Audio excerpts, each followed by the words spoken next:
Okay, Assalamualaikum kepada semua yang menonton video ini. Okay, hari ni saya makan bubur lah. Ui, lama tak makan bubur.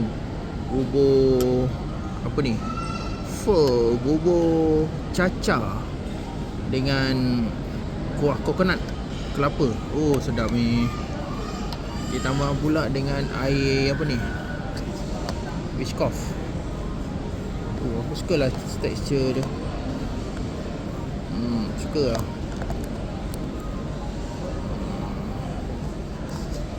Dia dah best lah.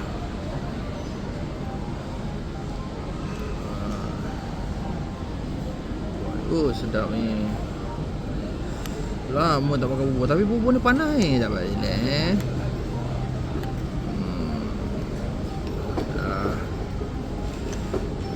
Oh, sedap.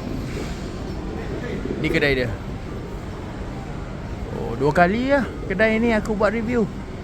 Alhamdulillah, terima kasih. Sebelah dia Melly Brown.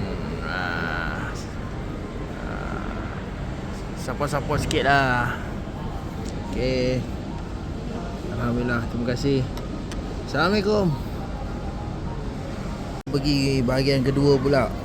Ini Melly Brown punya nasi lemak. Melly Brown saya tengok.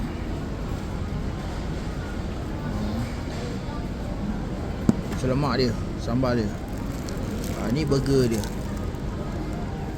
Ni terima kasih kepada Melly Brown lah. Ada satu kakak tu ikhlas bantu aku makan.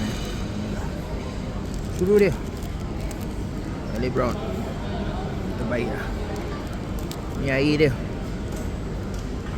Air dia.